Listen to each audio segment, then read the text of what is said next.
Je vais commencer par des remerciements, bien sûr, parce que je veux d'abord remercier en tout premier lieu l'INHA qui me permet de faire cette base et qui évidemment à qui je dois beaucoup, puisque sans la plateforme Agora, ce travail, ce chantier, ce puissant fond n'aurait pas pris forme. Bien que évidemment moi je travaille au Louvre et je suis pas sur place à l'INHA, mais quand même je suis très redevable à l'existence de cette base, enfin de ce système, de cette plateforme mutualisée. Et évidemment, je remercie bien sûr le directeur, mais surtout le département des études et de la recherche, en particulier France Nerlich et surtout Juliette Tray, qui a toujours regardé avec beaucoup de bienveillance ce projet que je porte. Je remercie aussi les informaticiens qui, derrière, corrigent toutes les erreurs que je fais quand je saisis et sont sensibles aussi à mes desiderata dans la forme que je peux donner aux fiches. Et puis, je remercie aussi à l'INHA ceux qui ont organisé cette table ronde et fait sa promotion, qui est quand même assez sympathique dans la mesure où, par rapport à l'an dernier, vous êtes très, très, très nombreux.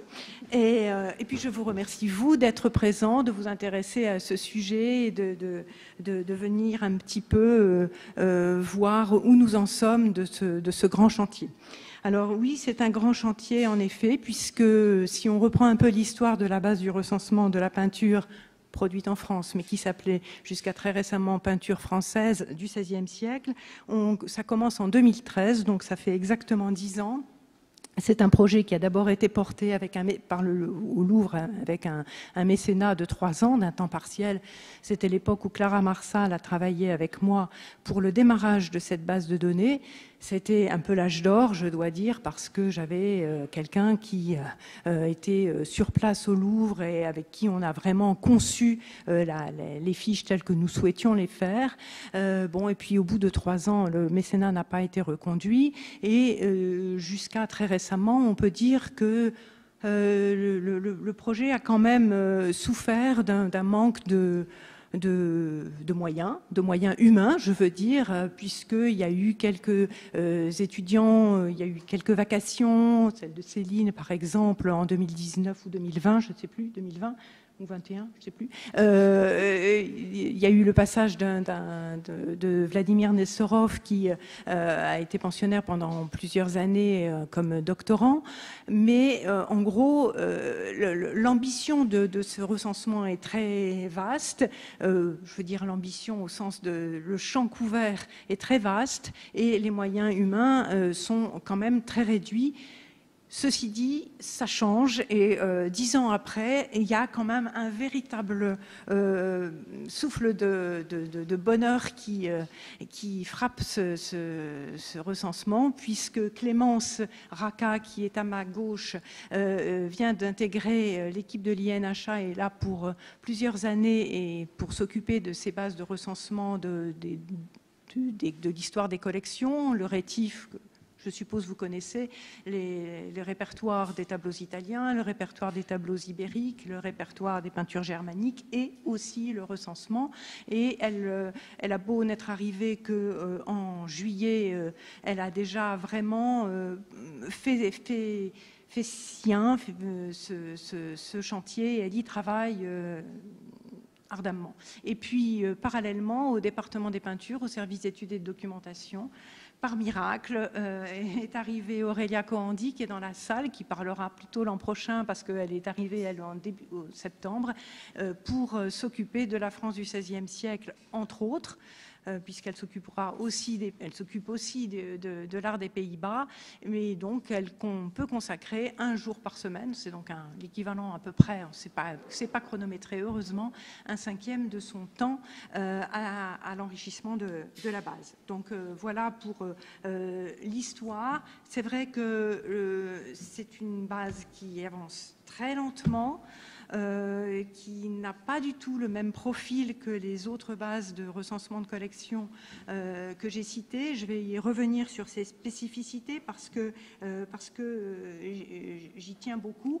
Mais je dois dire que dans la période un peu sombre où j'ai un peu travaillé toute seule à très peu de choses près, il y avait quand même une forme de compagnonnage avec l'Université de Genève parce qu'il se trouve que pendant ces 10 ans, ça a correspondu à peu près, grosso modo, à tout un cycle dont Frédéric Elsig, qui est professeur à l'Université de Genève, à la maîtrise, portant aussi sur la peinture de la Renaissance en France et que nous avons travaillé vraiment la main dans la main de manière très différente technologiquement parlant, lui comme un professeur avec de brillants élèves, et moi, dans mon coin, comme conservateur de musée, arpentant les musées et essayant de les enrichir.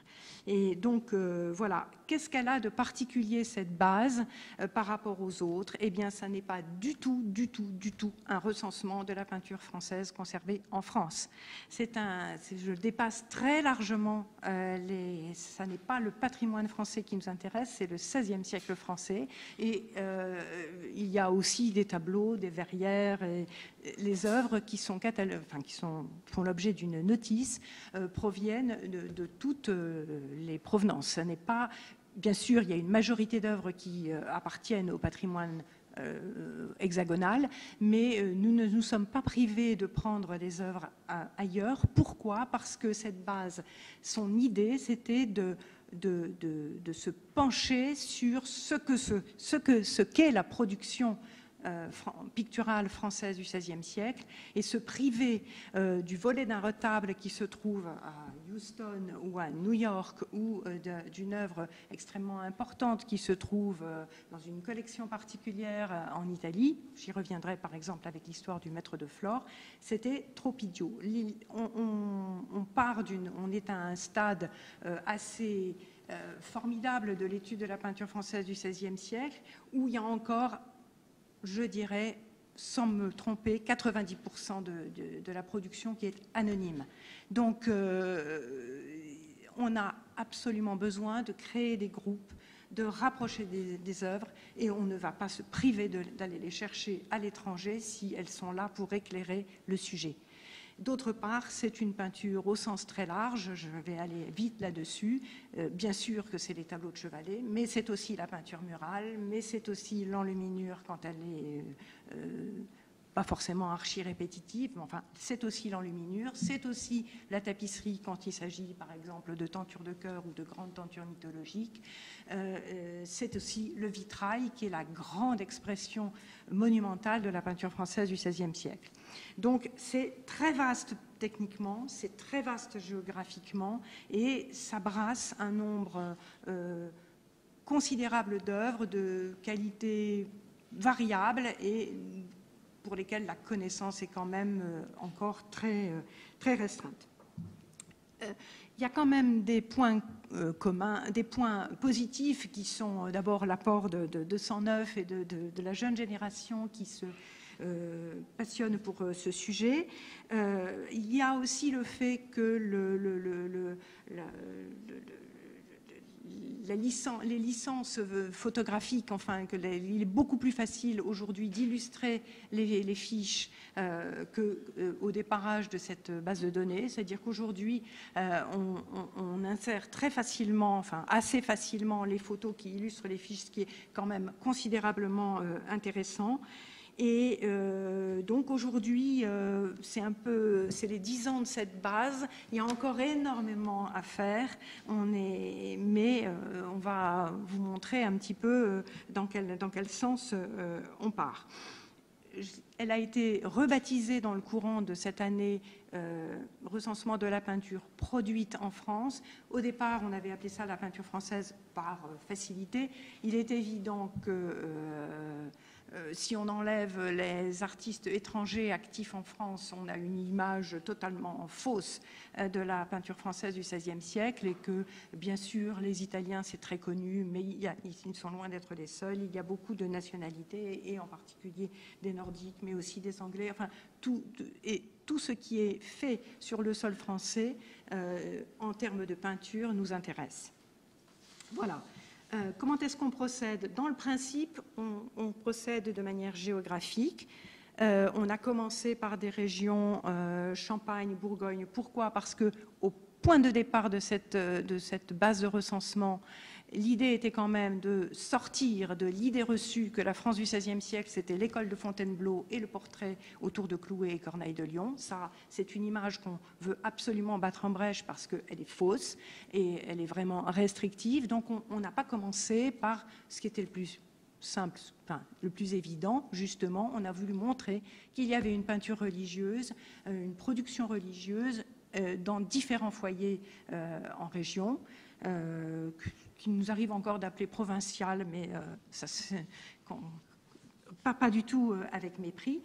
Mais évidemment, ce dépouillement systématique de tout ce qui est conservé en France n'a d'intérêt que si c'est couplé avec l'idée de foyers locaux. Il y a une école champenoise de peinture, il y a une école bourguignonne de peinture, il y a un style de Fontainebleau, il y a un style parisien et il y a des tas d'autres foyers sur lesquels nous nous sommes penchés, et en particulier le cycle organisé par Frédéric Elsig, mais que je n'ai pas pu suivre avec le même dynamisme et le même rythme. Et donc, non seulement on fait, par exemple, actuellement nous sommes sur l'Île-de-France, donc on va faire tous les départements, on en a fait quelques-uns, Clémence s'est attaquée à l'Essonne, ensuite on va passer à la Seine-et-Marne, mais évidemment, on va essayer, et moi là je travaille plutôt sur les fonds parisiens, mais évidemment, l'idée c'est de parallèlement développer quelque chose qui est stylistique et qui double un petit peu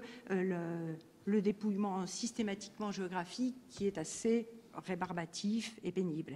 Et bien évidemment, s'il y a un tableau bourguignon formidable à New York ou à Munich, on le prend, je le redis. Voilà, donc moi je vais, comme je dis, on est actuellement sur l'Île-de-France et Paris. Comme j'ai dit aussi que ce travail était un peu quand même, se faisait en parallèle du cycle des colloques et publications de l'Université de Genève. Je vais présenter ce soir très rapidement par quelques diapositives le travail que j'ai fait sur les tableaux parisiens, les tableaux des églises de Paris, puisque le dernier colloque de Frédéric portait sur la peinture à Paris à la période de la Renaissance. Voilà.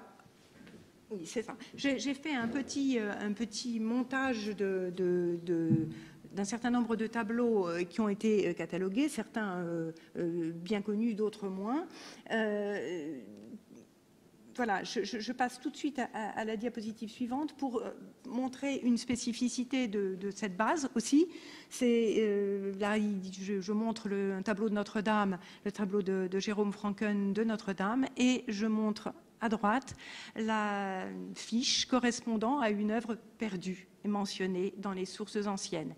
Nous prenons aussi les œuvres perdues quand nous en avons une description ancienne, quand nous avons un document d'archives qui nous dit que tel peintre à telle date fait tel sujet, éventuellement pour tel endroit, on ne se prive pas de prendre sa description parce que dans le système d'interrogation, évidemment, de tomber sur cette fiche-là peut être très intéressante. En l'occurrence, là, dans le cas de Jérôme Franken, le tableau de Notre-Dame est tout à fait bien connu, l'Adoration des bergers de 1585. En revanche, la mention bibliographique qui est sur la droite, qui est une mention du 19e siècle néerlandaise, a totalement échappé à la recherche sur Jérôme Franken à Paris, mais on sait qu'il a peint une crucifixion en 1565 pour l'église, j'ai oublié, mais c'est marqué sur l'affiche, je crois aux Augustins.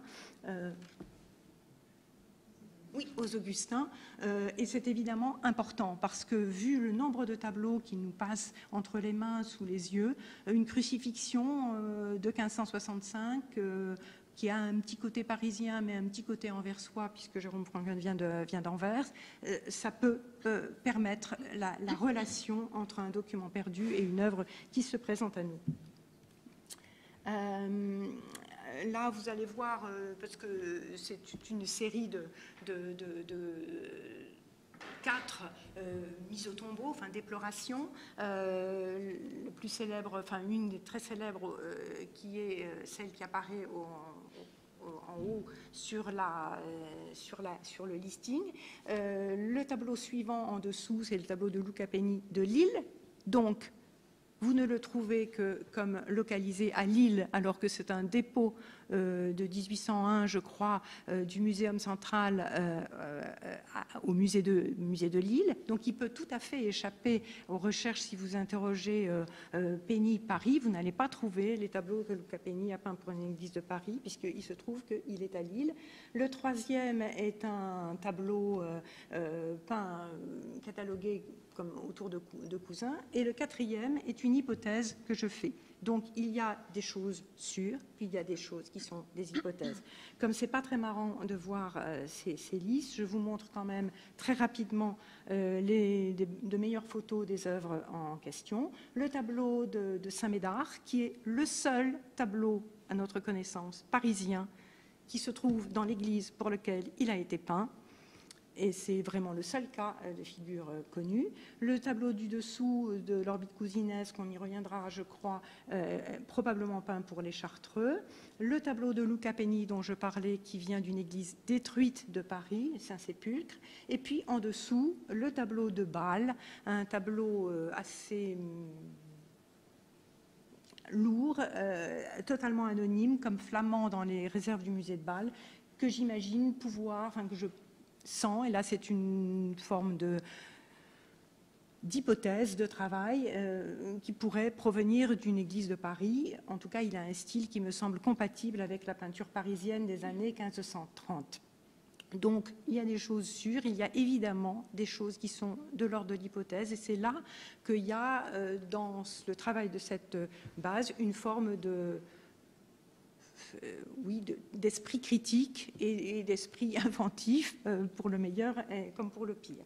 Et comme j'ai pris le parti un peu idiot de commencer en 1515, je le regrette maintenant, je montre deux autres tableaux de même sujet qui sont plutôt des alentours de 1500. La mise au tombeau de Gonesse, bon, c'est pas Paris, mais c'est tout comme ou presque, et en dessous le tableau du Louvre avec un volet à Lyon du maître de la Pietà de Saint-Germain-des-Prés. Et je le remonte rapidement parce que dans cette série des mises en tombeau en largeur avec cette dilatation latérale, on a un ton un peu parisien.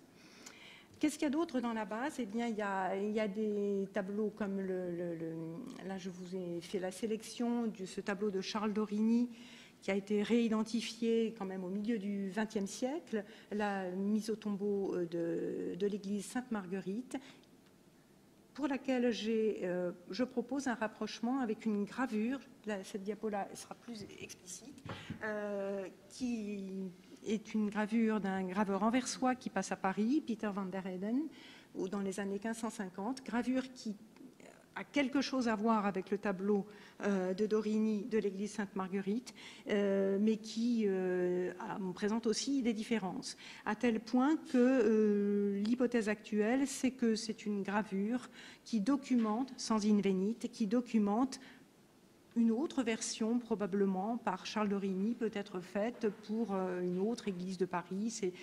En tout cas, c'est encore de l'art de... Ça colle très très bien avec l'art de Charles d'Origny, et c'est manifestement un tableau très proche du tableau de Sainte-Marguerite, qui est assurément parisien.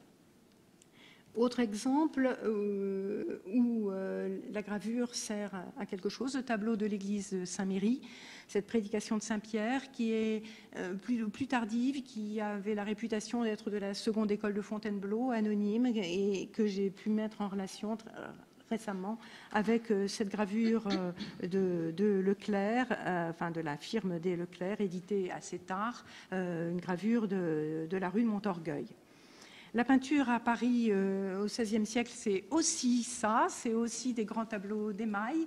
Je passe très rapidement sur ces deux grandes plaques d'émail qui proviennent de la Sainte-Chapelle, qui sont donc au Louvre. C'est la première œuvre de Niccolò della Batte en France. C'est tout à fait surprenant quand on y pense. C'est daté de 1553, mis en émail par Léonard Limosin, et ça a orné deux petits autels. Alors là, il faut vous placer voilà, juste sur la clôture de chœur, ces deux panneaux d'émail jusqu'au XVIIIe siècle ornaient cette clôture de chœur dans la partie supérieure de la Sainte-Chapelle. D'où l'intérêt de ne pas se fermer les yeux complètement, se fermer complètement à l'hypothèse de regarder de la peinture sur émail. Et pour Paris, je terminerai juste pour dire que ça, c'est les tableaux. Bien évidemment, il y a aussi la peinture murale. On en a un exemple, c'est assez rare, avec ce cycle sur le martyr des 10 000 qui est dans l'église de Saint-Étienne-du-Mont. Il y a évidemment le vitrail. Aurélia Candy, que j'ai cité tout à l'heure, se lance dans le catalogage des verrières parisiennes conservées donc des églises de Paris. Il y a la tapisserie, les tentures de chœur, il y a beaucoup d'autres choses. Comme l'image attractive de cette soirée ne portait pas sur la peinture religieuse, mais sur la peinture de l'école de Fontainebleau, avec ce très très beau tableau du Louvre, j'ai fait un petit focus sur le maître de Flore, puisque aujourd'hui ce tableau est passé de école de Fontainebleau à maître de Flore, et ça a été l'occasion pour moi de faire tout un corpus maître de Flore en l'expurgeant. C'est le cas d'un maître à nom de convention. Nous utilisons beaucoup des maîtres à nom de convention, nous en créons même pour créer des groupes. Et ce maître à nom de convention a été créé en 1955 par Charles Sterling dans une exposition absolument formidable qui était le triomphe du maniérisme européen à Amsterdam, exposition dans laquelle il a révélé un nombre de tableaux qu'on n'avait jamais vus et sur lesquels on s'interroge encore. Et ce maître de Flore, eh bien, quand on crée un groupe maître de Flore dans une base comme celle dont il est question ce soir, on fait une biographie. Alors là, comme c'est un maître à non-convention, il n'y a pas de lieu, ni de date de naissance, ni de mort, mais on essaye de définir ce qu'est ce maître à non-convention, où il est actif, dans quelle date, dans quel style. Et donc, chaque fois, le corpus est accompagné d'une biographie. Et chose spécifique à cette base, j'ai pris l'exemple d'un tableau où vous voyez, si vous fréquentez les fiches, il y a la rubrique création-exécution qui est en fait l'auteur. Et j'insiste parce que une des choses qui nous intéresse particulièrement, c'est de savoir pourquoi on attribue un tableau, une œuvre à un peintre et quelles autres attributions il a pu porter et comment on en est arrivé à l'école française. Donc là, c'est un tableau du maître de Flore. Le maître est créé en 1955 par Charles Sterling, c'est dit, mais il avait porté d'autres attributions et elles sont documentées avec la date et les différents auteurs qui sont partisans de telle ou telle attribution. Voilà, pour le maître de Flore, on ne prend pas que les originaux, et on prend aussi les autres versions d'un statut un peu différent. J'ai pris l'exemple de deux compositions du maître de Flore pour lesquelles on conserve un original et une copie, et la copie ayant d'ailleurs d'abord eu le statut d'original, et quand l'original est réapparu, si vous voulez, la Flore, ce sont les deux tableaux du bas. Eh bien, quand Charles Sterling crée le maître de Flore en 1955, il s'appuie sur le tableau qui est à droite de la collection d'Albenas à Montpellier, tableau qui depuis est rentré au musée de San Francisco. Et en fait, c'est le tableau de gauche qui est dans une collection particulière italienne qui se trouve être de meilleure qualité. Ce maître de Flore, d'ailleurs on le voit très bien avec ces deux copies, est un personnage certainement plutôt français que italien, actif vraiment dans l'orbite de Primatis, mais il se trouve que quand il y a des copies de ces compositions, elles sont manifestement de main flamande. Et plus tardive. Donc c'est une donnée qui peut nous aider dans la définition de son style.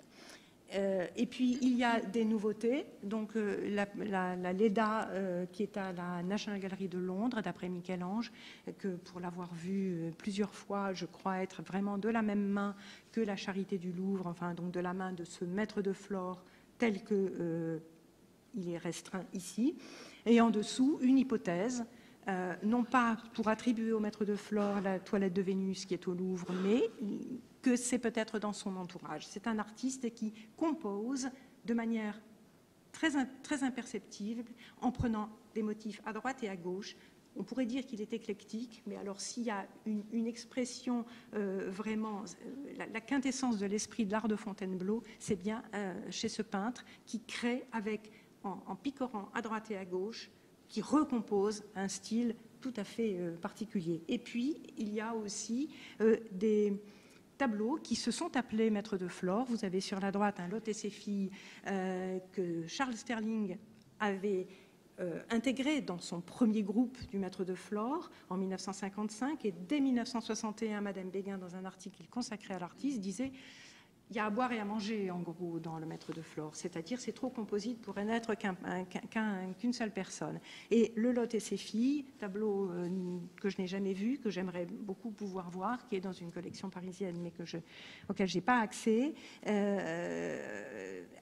aujourd'hui doit être retiré de ce groupe Maître de Flore. C'est un artiste, il suffit de regarder, je pense, les mains. Elles n'ont rien à voir avec la façon, les mains beaucoup plus souples du Maître de Flore. Là, il y a un côté raide, un peu à la Luca Peni, qui appartient à un autre courant stylistique. Je vais finir très rapidement pour montrer de quelques belles images de peinture champenoise, parce que ce n'est pas du tout au programme, mais cette base, nous avançons lentement, mais nous l'entretenons, c'est-à-dire que nous la mettons à jour. Et on a commencé avec la Champagne et la Bourgogne. Je crois que sur la Champagne, on est quand même vraiment très au point, on a presque tout. Et quand il y a des choses nouvelles qui apparaissent ou qui sont restaurées, eh bien, on l'intègre dans la base. C'est le cas du triptyque de Sainte-Savine. Donc, Sainte-Savine est une commune juste à côté de Troyes, qui a une église bourrée de peintures champenoises, dans lesquelles se trouvait un triptyque. Donc, vous avez le panneau central en 3 morceaux en haut au centre. Ce triptyque m'avait beaucoup intrigué. Il reste anonyme. C'est un problème de peinture flamande, de peinture anversoise en Champagne. Il m'a semblé tellement important que j'ai énormément plaidé pour qu'il soit restauré, et qu'il soit restauré dans de très bonnes conditions, c'est-à-dire avec examen de laboratoire et toutes les analyses.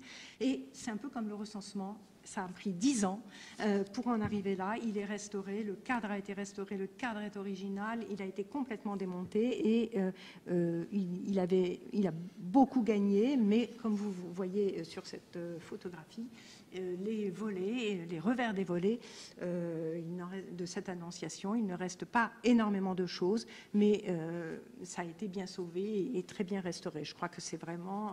Pour moi, c'était une victoire d'obtenir que la petite commune de Sainte-Savine accepte que ce triptyque soit restauré à Versailles avec tous les moyens et toute l'étude et la vigilance que l'on met à surveiller ces restaurations.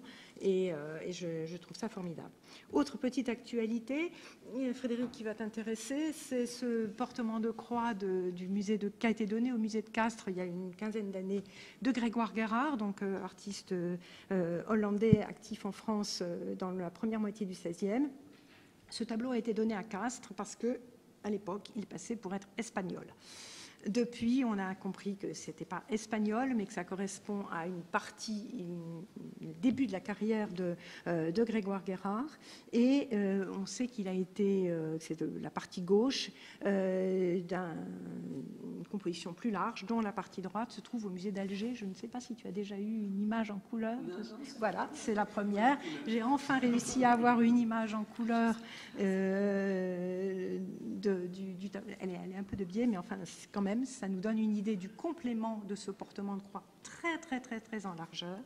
Et ce tableau, comme il n'est pas espagnol, le musée de Castres a eu la gentillesse de nous le déposer au Louvre, où il est arrivé il y a peu de temps, et où il sera montré à côté du Christ portant sa croix.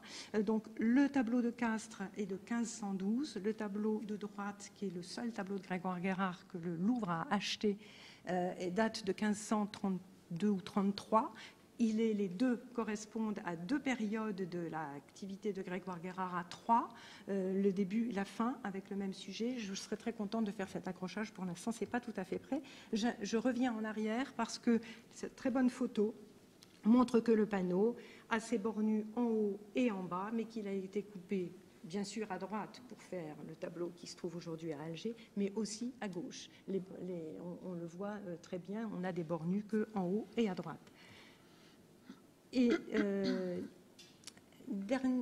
avant-dernier exemple du maintien de la mise à jour de la base sur la peinture champenoise, ce tableau qui représente la prière au jardin des Oliviers, qui se trouve correspondre à un tableau que l'on cherche encore, mais qui est dans une collection privée qui se trouvait en France et qui est en train de rentrer, je crois, au musée de Troyes. C'est vraiment ça, quelques jours, je crois, que c'est vraiment fait, parce que ça correspond la diapositive suivante le montrera.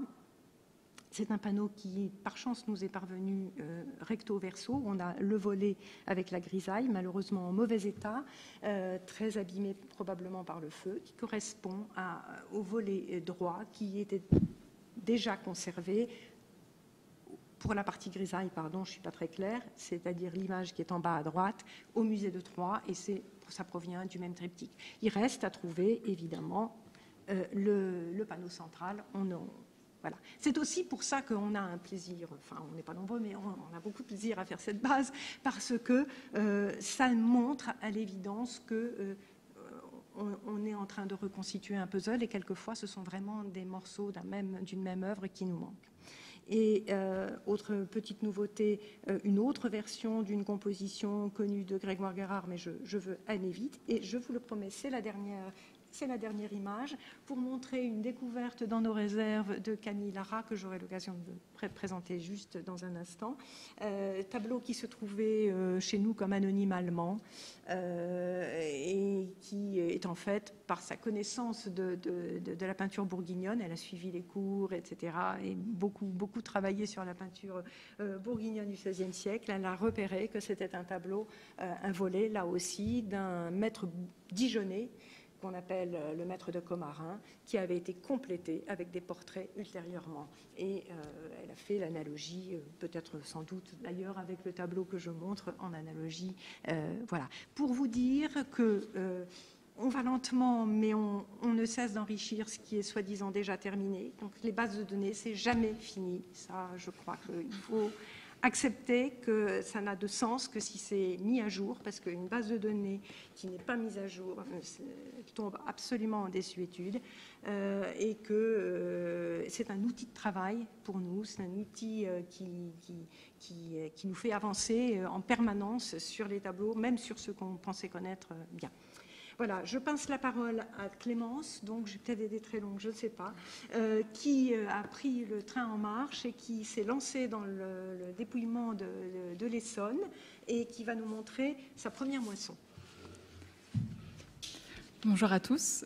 Comme Cécile vous l'a expliqué, pour ce recensement, on procède de manière géographique, région par région, dans la mesure du possible. En arrivant, j'ai donc décidé d'entamer les recherches en Île-de-France, vu que c'est là que les efforts étaient concentrés, et surtout d'entamer l'enquête dans un département qui n'avait jamais été abordé dans ce cadre, à savoir l'Essonne.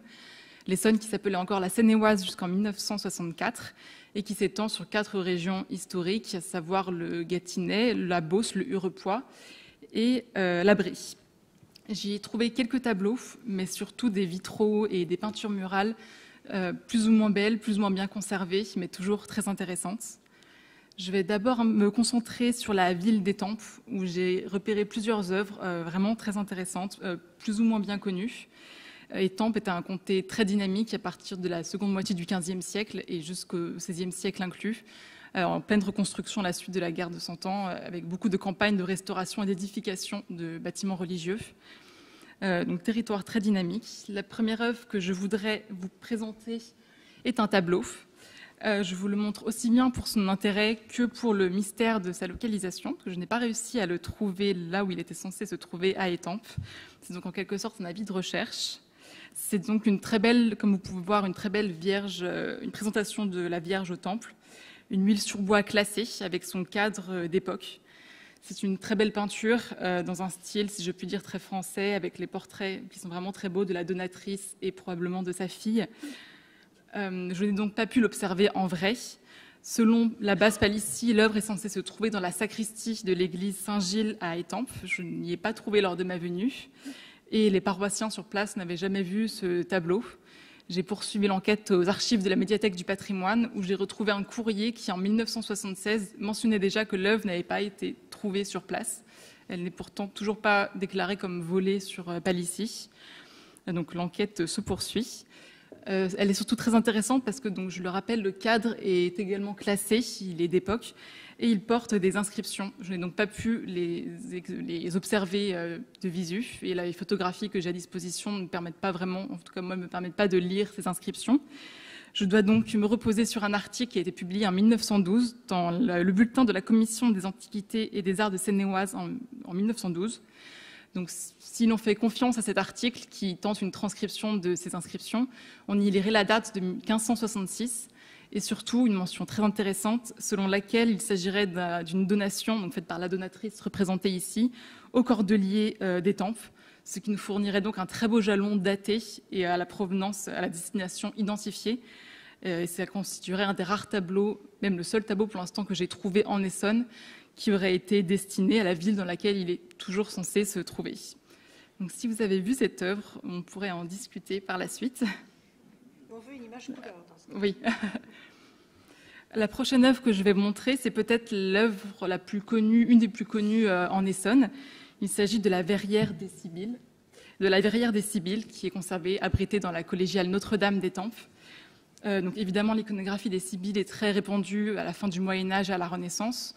En revanche, ce mode de représentation sous la forme un petit peu d'un arbre de GC est tout à fait exceptionnel. Je tiens à dire que l'œuvre a été fortement restaurée en 1873. Toute la partie inférieure est complètement moderne. Les deux prophètes, David et Isaïe, en partie supérieure, sont également complètement modernes. La Sibylle d'Érythrée ici est moderne. En revanche, il semblerait que la structure d'ensemble soit bien d'origine et surtout au moins 7 visages de Sibylle sur 12 sont bien d'origine. Il reste donc suffisamment d'éléments pour permettre d'apprécier la très grande qualité. Vous pouvez voir du dessin, du modelé, des couleurs qui permettent complètement d'inscrire cette œuvre dans le sillage de Fontainebleau avec ses figures féminines aux positions très élégantes, ses étoffes aux plissés très sculpturaux qui permettent probablement de situer l'œuvre dans les années 1555 et de l'attribuer à un atelier parisien de premier plan. Il n'y a pas de modèle précis qui a été identifié pour la composition d'ensemble. En revanche, il y a de nombreux rapprochements qui peuvent être effectués pour certains détails. Donc ici, je vous ai mis le concert attribué au maître de Flore du Louvre, dont la figure ici peut être rapprochée de la Sibylle, qui est bien sûr dans une position inversée. Ici, la Sibylle de Cumes peut être rapprochée de la Polymnie du Primatis. On pourrait multiplier ce genre de rapprochement, mais dans tous les cas, tous les modèles paraissent très bellifontins. Et si on retient l'attribution à un atelier parisien, il s'agirait d'un nouveau témoignage de l'exportation des productions parisiennes dans toute la région Île-de-France, l'actuelle région Île-de-France.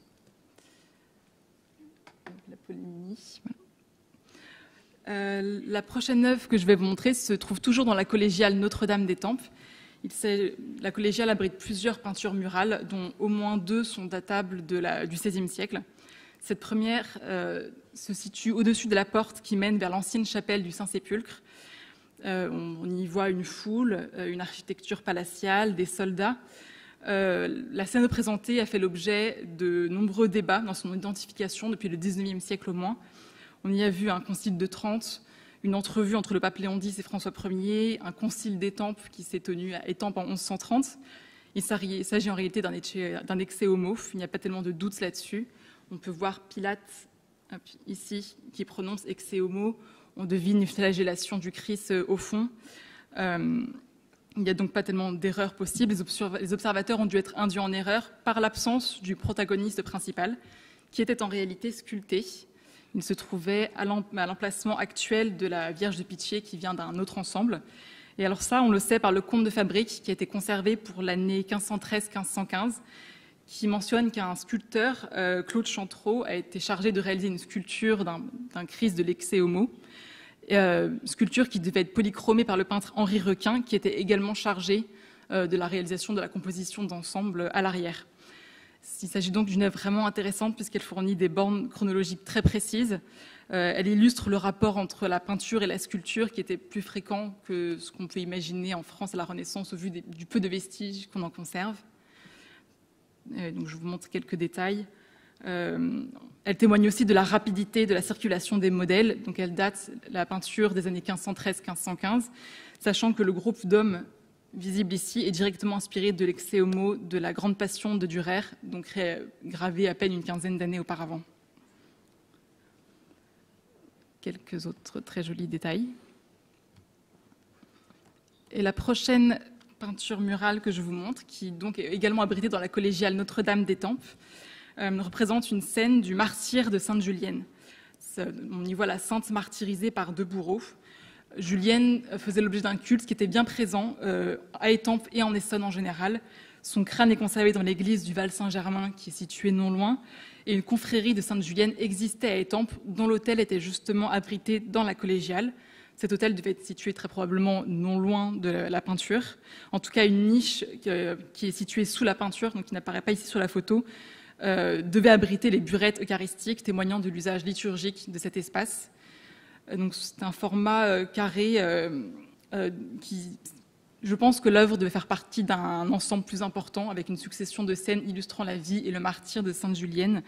C'est une exécution donc, qui est très modeste, elle n'est pas très intéressante en elle-même, mais plutôt parce qu'il me semble que l'œuvre témoigne d'une typologie précise qui, selon moi, peut être mise en lien avec l'œuvre suivante,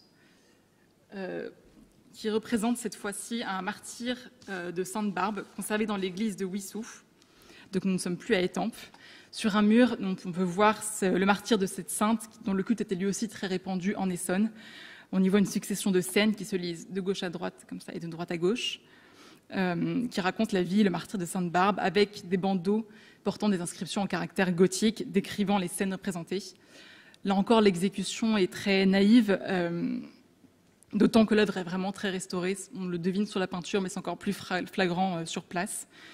Mais l'œuvre est intéressante pour cette typologie de ces vies de saints représentées dans des scènes de format à peu près carré successives, dans un espace à usage cultuel. On voit là encore une niche qui devait témoigner de l'usage cultuel de l'ensemble de cet espace. D'ailleurs, je remercie Aurélia Corandi qui m'a fait remarquer les rapprochements avec cette autre peinture qui, pour le coup, est à l'autre bout de la France puisqu'elle se situe en Haute-Garonne, mais dont on voit que la composition est un petit peu similaire. Donc, ça doit témoigner d'un type de composition qui devait être très fréquent pour les peintures murales en France au XVIe siècle. Je voudrais quand même aussi signaler que les costumes, vous pouvez le voir, sont très contemporains. On dirait vraiment ici que le personnage de Dioscore, le père et bourreau de Sainte-Barbe, paraît directement inspiré d'un portrait de François Ier, ce qui permet probablement de dater cette peinture dans les années 1530. Je voudrais finir avec ce tableau qui est très curieux, qui est conservé dans l'église Saint-Méry à Linas. Donc on y voit c'est une huile sur bois, la composition assez chaotique, dont l'iconographie, là encore, n'est pas tout à fait arrêtée. Selon les archives paroissiales, il s'agirait d'un Saint-Méry chassant les démons. J'ai pu lire beaucoup d'autres choses. J'ai pu lire ailleurs Saint-Méry guérissant les malades d'une épidémie, ou encore Saint-Évêque protégeant les enfants des dangers de la débauche. Il a plutôt tendance à être désigné aujourd'hui comme un Saint-Charles Borromée visitant les pestiférés de Milan.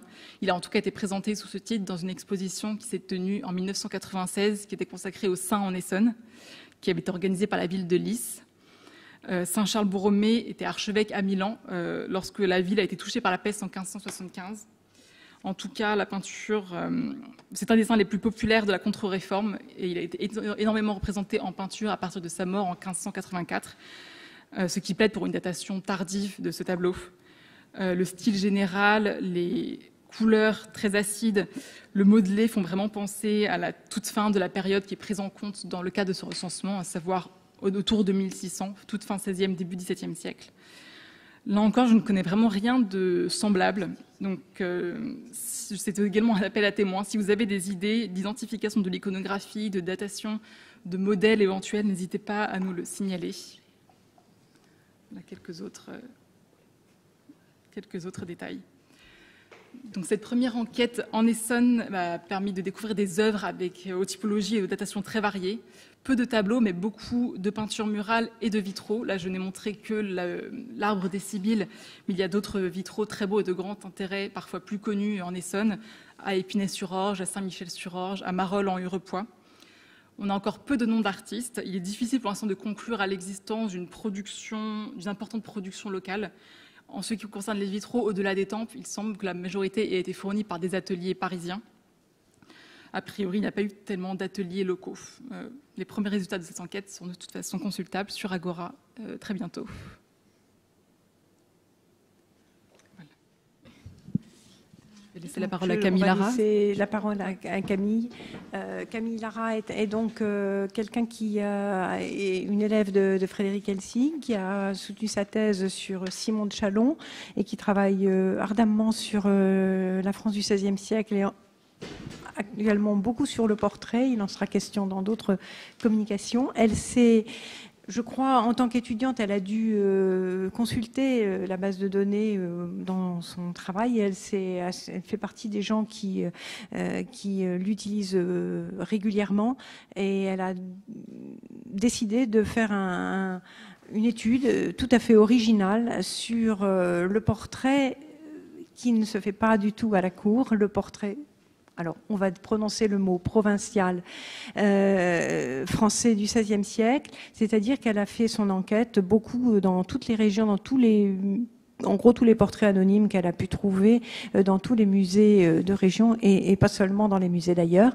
Et elle va nous présenter quelques-unes de ses trouvailles, conclusions, enfin ce qu'elle a choisi. Voilà.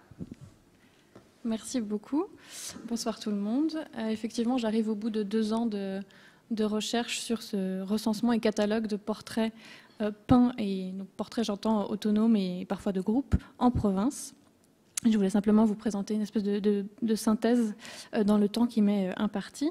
Donc vous retrouverez bientôt les notices sur Agora. J'ai un peu inondé Pierre-Yves de notices ces derniers jours, donc ça va venir au fur et à mesure, mais théoriquement, pour l'instant, c'est terminé. Il y en a d'autres qui vont s'ajouter dans les 3 mois qui me restent ici, notamment avec des résultats de publication et d'autres anonymes dont je reparlerai en fin de communication. Donc l'idée, c'est plus de vous présenter quelques grandes lignes de ce que vous allez trouver dans les notices et quelques-unes des nouveautés qu'elles apportent à l'étude du portrait en France à la Renaissance. Donc, comme l'a soulevé Cécile, avant toute chose, j'aimerais simplement donner une brève définition parce que j'entends du terme de province, qui en réalité est un terme un peu anachronique dans le sens où je l'entends dans ce travail. Et c'était Jean-Pierre Le Tuillier, d'ailleurs, dans son introduction aux actes de colloque « La peinture en province de la fin du Moyen-Âge au début du XXe siècle », qui nous disait, et je cite, « Le mot même de province était une invitation au débat ». Donc, le terme tel qu'on le comprend aujourd'hui, il n'a pas évidemment la même signification qu'au XVIe siècle, puisqu'à l'époque, il désigne les différents territoires sous autorité et administration royale, comme les provinces judiciaires ou militaires, par exemple, qui deviendront ce que vous connaissez donc, à partir de 1790, les divisions départementales. En général, maintenant, on l'emploie pour parler d'entités régionales qui se caractérisent par une identité culturelle et linguistique propre, reconnue par ses habitants généralement, centrée autour de foyers urbains de plus ou moins grande importance. Et vous savez aussi que les frontières sont mouvantes au XVIe siècle, qu'on a plusieurs systèmes de découpage territoriaux qui coexistent. Et dans ce sens, en réalité, il faudrait plutôt utiliser un terme comme des aires culturelles. Mais le mot de province, en réalité, il est surtout pratique dans la mesure où il permet, dans l'imaginaire collectif, de bien faire une distinction avec la production, comme l'a dit Cécile, de cour, la production parisienne et d'Île-de-France plus généralement, qui est donc bien mieux étudiée. Donc vous avez à l'écran la liste des régions que je considère, donc la vallée du Rhône qui comprend Lyonnais et Dauphiné, la Provence, le Languedoc, la Champagne et le Sénonais qu'on a tendance à distinguer, même si elles sont voisines, la Bourgogne, la Picardie, le Val-de-Loire qui comprend lui-même plusieurs zones, Centre-Ouest, donc Poitou et Berry, Normandie, Bordelais et Bretagne. Vous aurez certainement remarqué qu'il y en a plusieurs qui sont exclus. Tout d'abord parce que certaines n'appartiennent pas encore à la France, comme la Savoie ou la Lorraine, et d'ailleurs leur production n'est stylistiquement pas redevable au royaume, et d'autres car simplement j'ai rien pu trouver. Il n'y a pas de témoins artistiques à ma connaissance. Alors je réserve mon jugement encore pour l'Auvergne. J'ai eu 2-3 nouvelles pistes de recherche que je poursuis encore. Donc, quelques statistiques, peut-être un peu brutales, mais simplement pour vous donner une idée. Pour l'instant, j'ai un total d'entrées de catalogue, donc uniquement pour les provinces répertoriées, de 275 œuvres. Donc, les pendants sont comptés comme une seule œuvre, donc en réalité, on est plutôt autour de 280, 285. Ce n'est pas évidemment un travail exhaustif, il n'a d'ailleurs pas but de l'être, il a plutôt pour objectif de fournir des outils, des jalons les plus sûrs possibles. Et comme l'a dit Cécile aussi, on n'a jamais de certitude absolue. Donc les jalons les plus sûrs possibles pour ces régions, à travers l'identification tant des peintres que des modèles, tout en demeurant extrêmement prudent dans la mesure où tant que les artistes que les commanditaires sont extrêmement mobiles. Donc ces chiffres ne représentent pas une véritable réalité, hein. C'est plus une espèce de nombre arbitraire. Et en plus, il faut savoir que j'exclus volontairement les corpus de Corneille de Lyon, dont je rappelle que la monographie a été réalisée en 1996 par Anne Dubois de Greur, même si elle mériterait une mise à jour. Et j'exclus également Jean Clouet, même s'il débute sa carrière en Touraine, zone un peu frontière, hein, puisque la cour y séjourne régulièrement, comme Lyon. Donc il faut évidemment nuancer ce genre de propos. Pour continuer sur les statistiques, donc une grande part de tableaux recensés donc sur ces 280 et quelques sont dus à des peintres anonymes, évidemment, qui demeurent souvent isolés. Ils composent un peu plus de la moitié du corpus, autour de 145, mais les 130 autres peuvent être attribués à des artistes connus ou à nom de convention. Parmi aussi ces 275 œuvres, on a à peu près un tiers d'inédits, soit 90, souvent issus du marché de l'art, et donc souvent en localisation inconnue et que je n'ai pas pu voir de mes propres yeux, souvent aussi connus uniquement en noir et blanc, ce qui n'est pas pratique typiquement quand on a affaire à de l'héraldique. En termes de modèles identifiés, on en trouve un assez grand nombre, un peu plus de 60%. Le reste de commanditaires est pour l'instant anonyme, mais rattachable à des artistes ou à des régions par l'examen du style. Au sein du cadre chronologique considéré, soit les règnes de Louis XII à Henri IV, on a finalement assez peu de tableaux pour la première moitié du XVIe siècle, un peu moins de 50, soit 230 pour la seconde moitié, donc à partir de 1550, ce qui en fait une répartition assez inégale, mais assez logique quand on considère l'essor et la popularisation du genre au sein du royaume. Et finalement, pour ce qui concerne les portraits de femmes, c'est assez intéressant puisqu'on compte seulement 20% de femmes représentées, et ce qui est assez différent en fait des corpus de cour comme chez Corneille ou les Clouet, où là le pourcentage est clairement plus élevé. Et comme vous le voyez à l'écran, en ce qui concerne la distribution des portraits par région, ils sont répartis de façon très inégale, avec sans trop de surprise la région de la vallée du Rhône qui comprend le plus de témoins artistiques, et ce jusqu'en Provence, probablement en raison de l'engouement que suscite l'art de Corneille et de son atelier très prolifique. Une des belles surprises du travail est la redécouverte d'un certain nombre d'œuvres réalisées en Dauphiné, notamment à Grenoble, une région et une ville pour laquelle on pensait ne plus rien conserver. Une autre région qui a donné pas mal de résultats, c'est le Languedoc, notamment la Haute-Loire, autour du Puy-en-Velay, qui a fait partie des découvertes aussi assez intéressantes. C'est une ville qui semble avoir été un assez riche foyer artistique.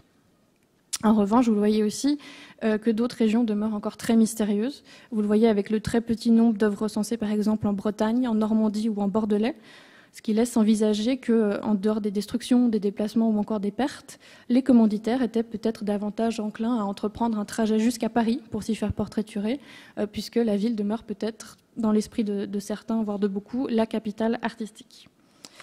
En revanche, c'est plus surprenant de ne pas avoir trouvé plus de témoins pour la Picardie, par exemple, mais c'est fort probable que les nombreuses destructions, suite d'abord à l'iconoclasme huguenot, puis aux nombreuses guerres jusqu'au XXe siècle, ainsi que la confusion du style des artistes picards avec leurs voisins flamands, soient responsables de cette rareté. Et de façon parallèle, on peut s'étonner de ne pas connaître davantage de portraits réalisés en Val-de-Loire, mais comme je l'ai dit, la présence régulière de la cour dans les châteaux de la région, ainsi que la dette stylistique des artistes locaux envers les portraitistes comme les Clouet, nous font sûrement passer à côté en fait, de portraits provinciaux, entre guillemets, qui sont aujourd'hui rendus à des suiveurs de Clouet, entourage de Clouet, etc. En revanche, je vous donne seulement un exemple, si ça veut... Ce qui ne veut pas dire qu'il n'y a pas des découvertes intéressantes pour ces zones où on connaît très peu de choses, comme la Touraine. Je vous présente ce portrait d'un chanoine ou d'un ecclésiastique, vers 1515 probablement, qui me semble redevable un artiste du début, du premier quart du XVIe siècle, redevable à toute la production fouquetienne et toute la suite qu'il engendre dans la seconde moitié du XVe siècle. Donc malheureusement non localisé, mais une comparaison avec cette fameuse tête de franciscain du musée du Louvre qu'on a voulu voir un temps comme Fouquet lui-même, mais qui ensuite a été déclassé. Donc il y a ce genre de découverte assez intéressante qui reste à élucider. Ensuite, un mot sur les artistes connus ou à nom de convention qu'on peut répertorier pour ces provinces, qui sont finalement pas si nombreux que ça pour l'instant. Vous voyez d'ailleurs que la répartition des peintres identifiés en tant que portraitistes par région est lui aussi inégale, et d'ailleurs souvent en corrélation avec le nombre d'œuvres répertoriées pour ces provinces. Donc, ce que je vous ai indiqué, les noms que je vous ai indiqués en orange, c'est les artistes inédits redécouverts. La plupart, il s'agit de groupes que j'ai reconstitués stylistiquement et auxquels on peut donner un nom de convention. Mais comme on va le voir avec quelques exemples, certains peuvent être identifiés, soit par des arguments de vraisemblance historique, soit avec chance la présence d'une signature. En vert, vous avez les artistes qu'on ne connaissait que pour leur production religieuse et auxquels on peut redonner des portraits autonomes ou de groupes. Et en bleu, les portraitistes déjà connus, mais dont on peut compléter et enrichir les corpus. Et on va donc voir quelques exemples pour chaque cas de figure. Oui, voilà.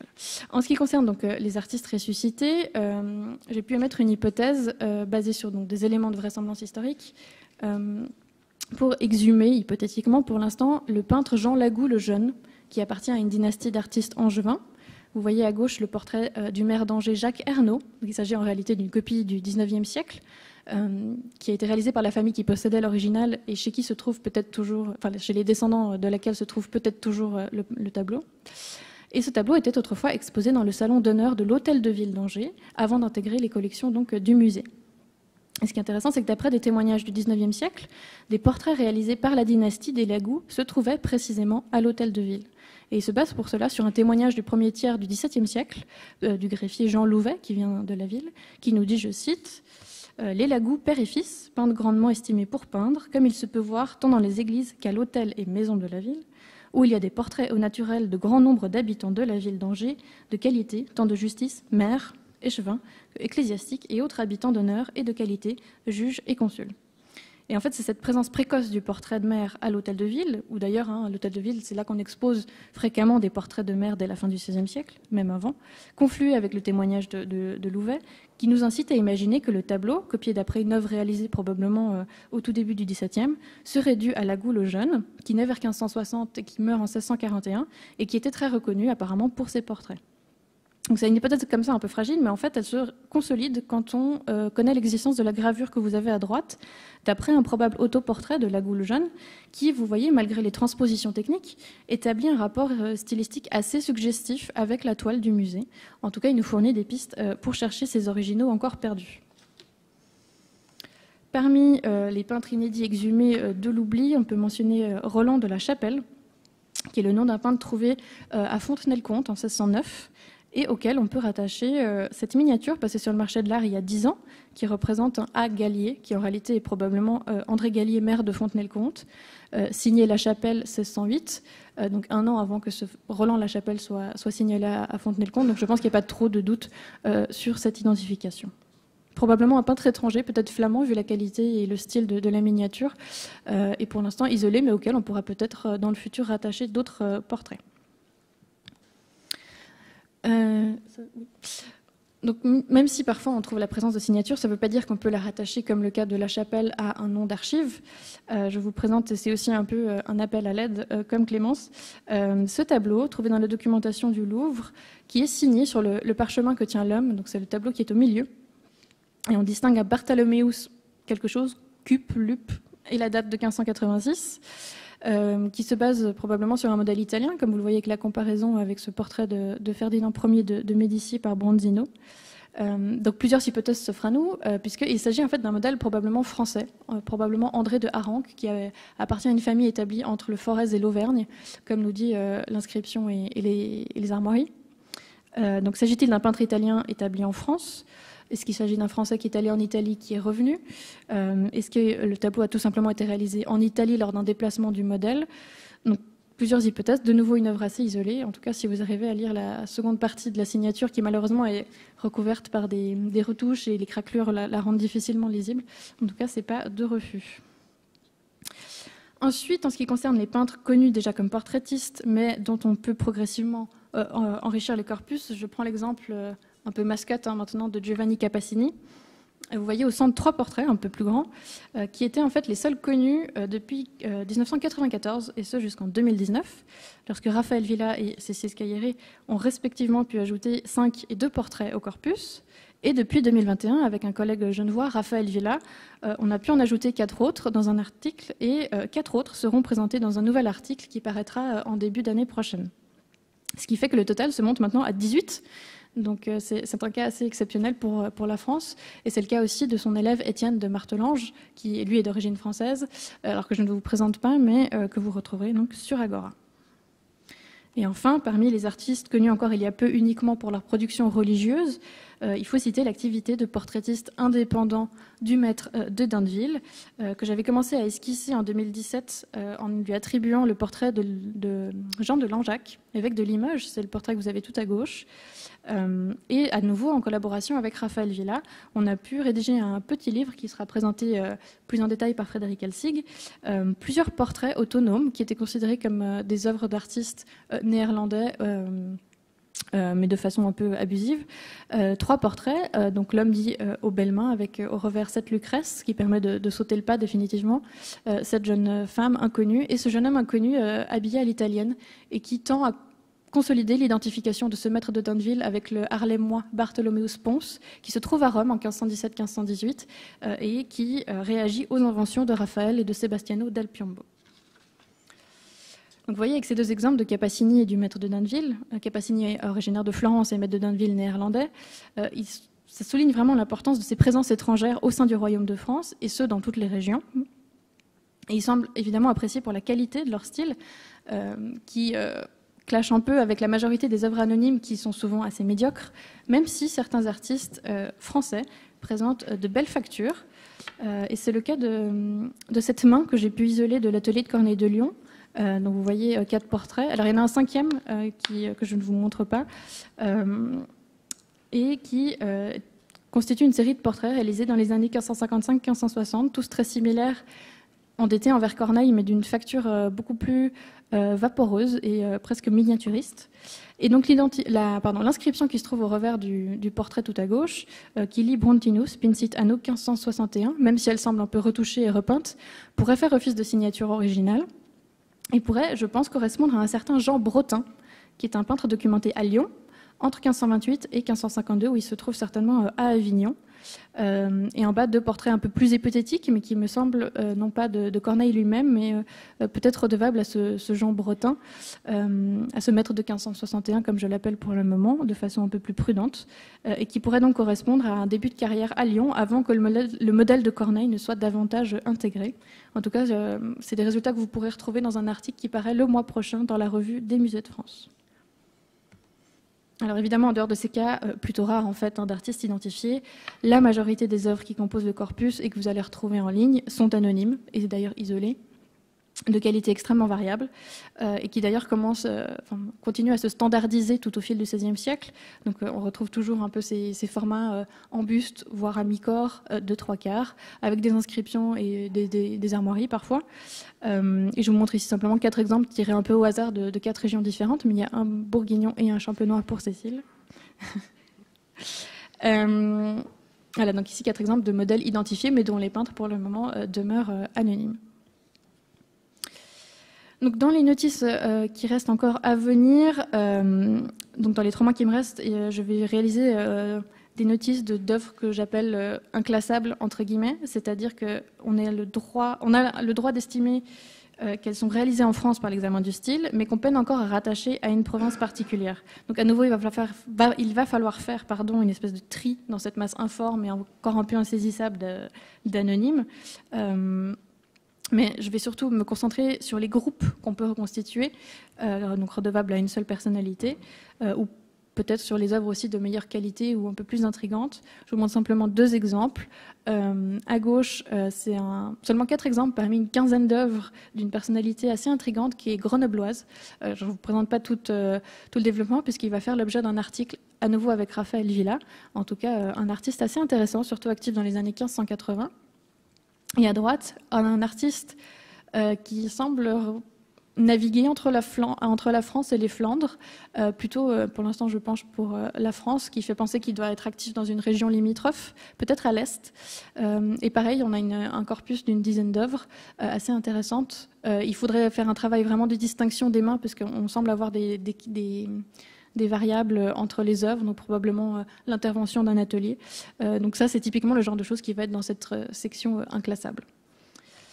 Et finalement, je terminerai juste en évoquant le fait que l'ensemble de ces recherches fera normalement l'objet d'une publication papier, puisque le catalogue est précédé de toute une étude historique qui s'intéresse aussi bien au collectionnisme, à la problématique de la commande à travers des archives, puisque archives, on en trouve quand même, et il y a plein de documents un peu oubliés depuis le 19e siècle qui sont très intéressants pour comprendre ce processus de commande, de conservation et d'exposition. On peut s'intéresser aussi à la problématique de la copie et des répliques, des commanditaires, donc tout ce qui est dignité, classe sociale, des fonctions, les sous-genres du portrait de province. Et donc, je vais essayer d'apporter un nouveau regard sur la portraiture en France au XVIe siècle. Voilà, donc je m'arrête là et je laisse la parole à Céline qui va nous parler des miniaturistes étrangers à Paris au XVIe siècle.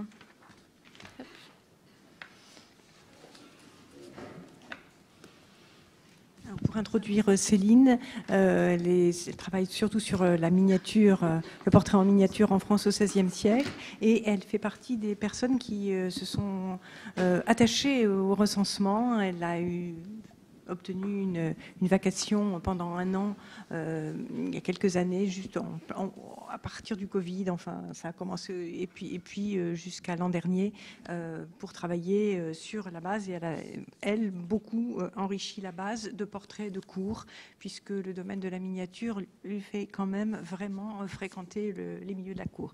Voilà, je lui laisse la parole.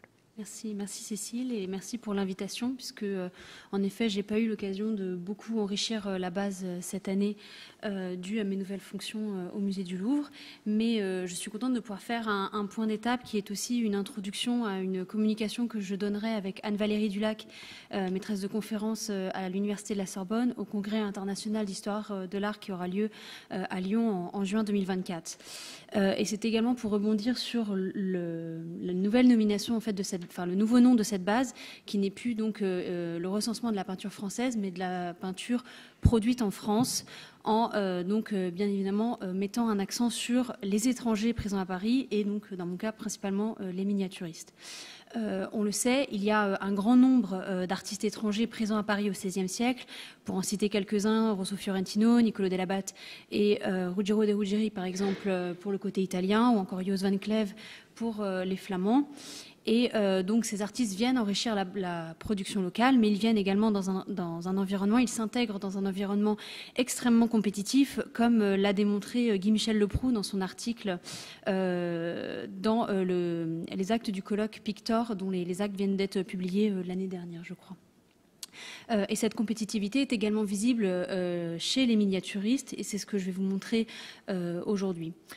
Parmi les étrangers, et on l'oublie souvent, il y a Jean Clouet, qui est donc de nationalité flamande, qui n'a jamais été naturalisé français, et qui est pourtant le symbole du portrait français, qui est vraiment le symbole du portrait français, et qui était également miniaturiste. On le considère également, avec Lucas Orenbout côté anglais, comme l'inventeur du portrait en miniature. Lucas Orenbout étant également flamand, on a donc traditionnellement attribué l'invention du portrait en miniature côté flamand, mais en réalité les choses sont un peu plus compliquées que ça, puisqu'il y a une miniature qui est conservée, donc un portrait de Louis XII dans une collection privée, qui est datable du règne de Louis XII ou au tout début du règne de François Ier, et donc qui pose la question si ce ne serait pas donc Jean Péréal, grand miniaturiste et grand peintre du règne de Louis XII et de François Ier, qui aurait inventé ce média. Autre artiste dont on oublie la présence en France, il s'agit de Hans Holbein le Jeune.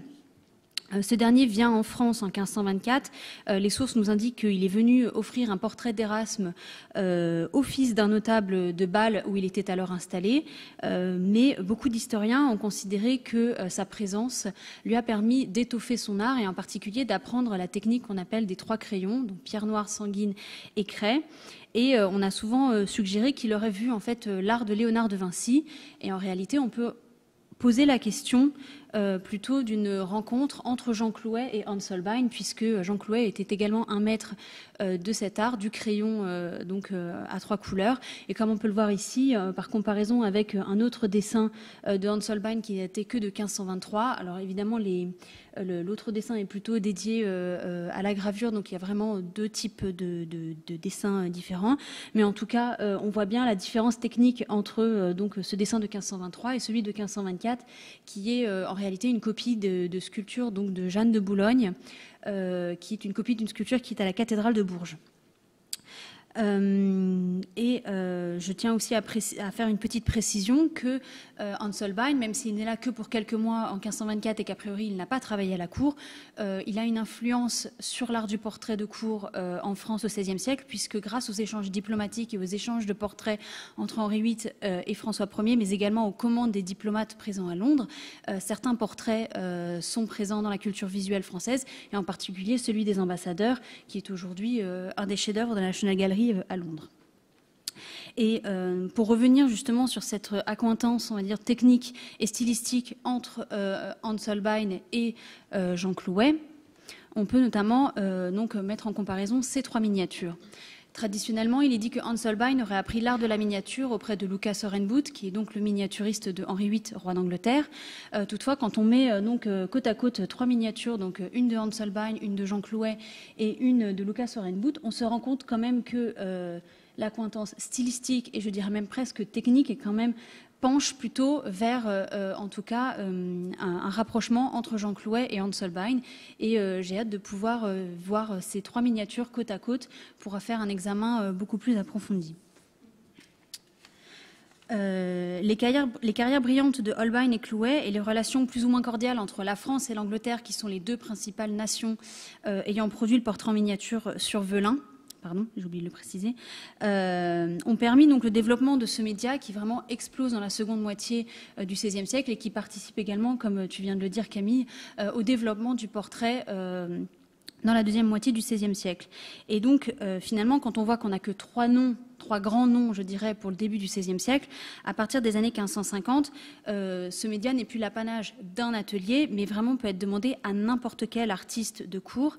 Et je donne pour exemple plutôt une référence bibliographique, un inventaire. On n'a pas d'œuvres conservées, mais Cécile, vous avez présenté des œuvres de Luca Penny juste avant. On ne le connaît pas en tant que miniaturiste, et pourtant, dans un article de Paul Vanès qui a été ensuite repris par Catherine Grodecki et remis en lumière par Dominique Cordelier lors de l'exposition en 2012, on précise quand même que ce dernier a des miniatures chez lui. Est-ce qu'il les a peints?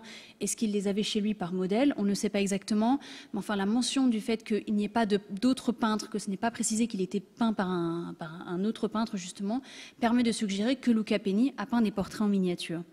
Ces derniers sont précisés donc comme des portraits d'enluminure, et aussi par le prix extrêmement modeste qui leur a attiré. Donc ici 40 sous pour 2 portraits de Madame de Guise et 50 sous pour un portrait d'une femme enchâssée en bois. On suppose que en tout cas le fait que cette miniature toute seule coûte plus cher, ce serait sans doute à cause de son cadre.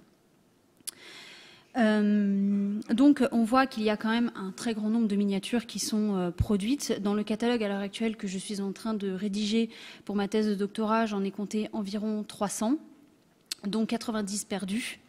Mais on voit qu'il y a quand même une très grosse production.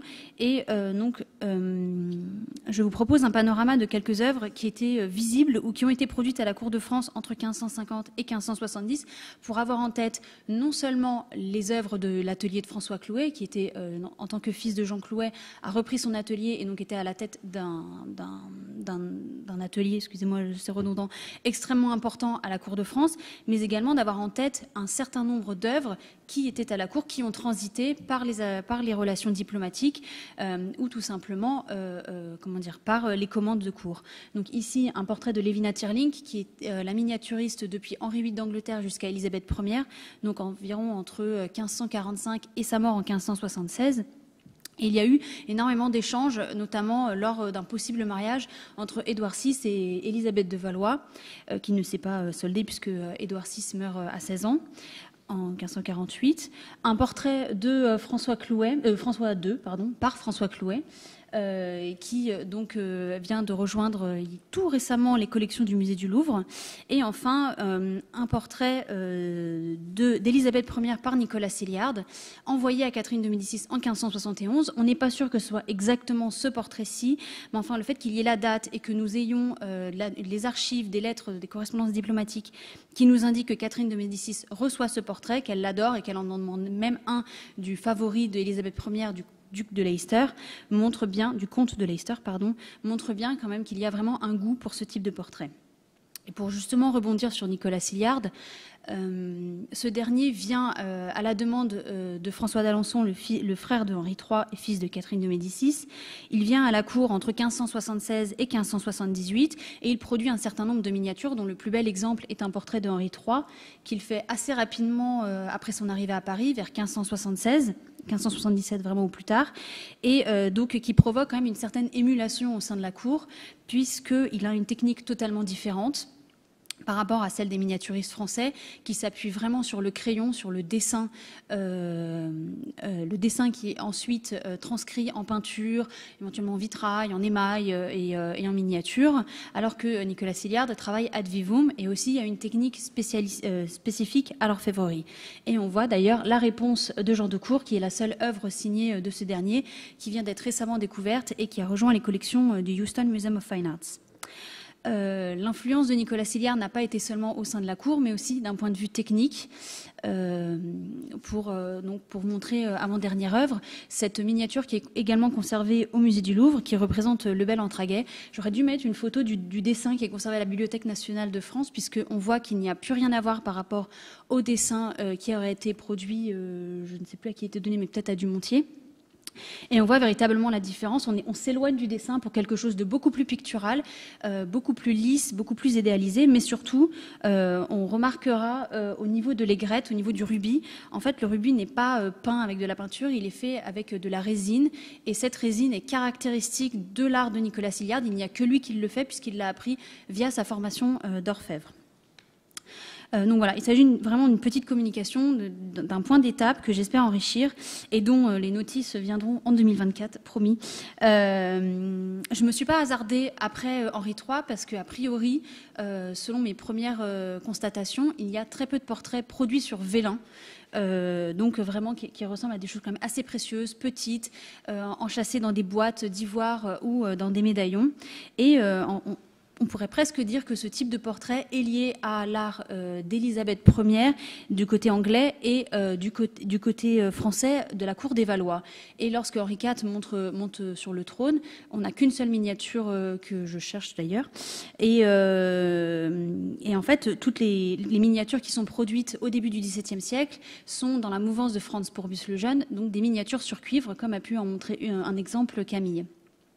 Le portrait en miniature sur vélin semble un petit peu, en tout cas, disparaître, ou en tout cas, peut-être à cause de sa fragilité, ont disparu.